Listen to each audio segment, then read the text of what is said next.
جو لوگ اپنی دعاؤں میں دوسروں کو شامل کرتے ہیں، خوشیاں سب سے پہلے ان کے دروازے پر دستک دیتی ہیں۔ چیخو پکار انسان کے وقار میں کمی کا باعث بنتی ہے۔ لوگوں کو اپنی خاموشی سے خوف زدہ کرنا سیکھو۔ اب بھی آپ نے ایسا تعلق محسوس کیا ہے کہ کبھی کسی شخص کی غیر موجودگی میں زندگی خالی ماچس کی ڈبی بن جاتی ہے؟ جب اچانک دل اداس ہو جائے تو وہ روح کی مرمت کا وقت ہوتا ہے۔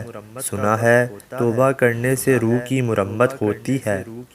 عورت کو تیز بننا پڑتا ہے اور بننا بھی چاہیے، ورنہ لوگ اس کی کمزوری سمجھ کر فائدہ اٹھانے میں دیر نہیں لگاتے۔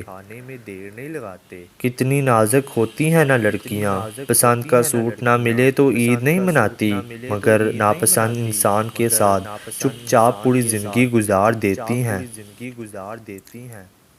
انسان غم کی گرفت سے کبھی نہیں نکلتا، خوشی تو محض تھکان اتارنے کا ایک وقفہ ہے۔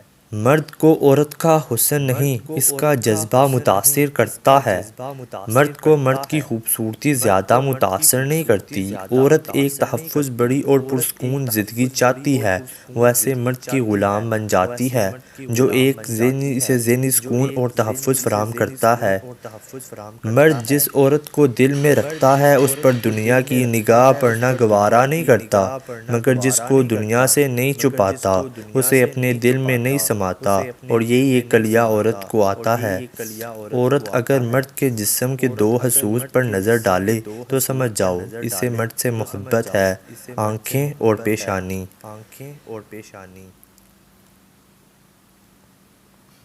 ایک اچھا مرد پوری دنیا فتح کرنے کے بعد بھی اپنی من پسند عورت کے سامنے سر جھکا لیتا ہے، اسے کھونے سے بہت ڈرتا ہے۔ بیوی کی عزت کرنے والے شوہر رن مرید بیوی کے غلام نہیں ہوتے، بلکہ ان عظیم ماؤں کے فرما بردار بیٹے ہوتے ہیں، جس نے اپنی اولاد کو عورت کی عزت کرنا سکھائی ہے۔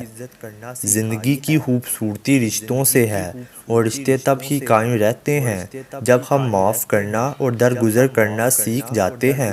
اگر ایسا نہیں ہے تو پھر ہم ایک قیدی ہیں ان سماجی رسموں کے، جو ہمیں ساتھ رہنے اور ایک دوسرے کو دیکھ کر مسکرا دینے پر مجبور کر دیتی ہے۔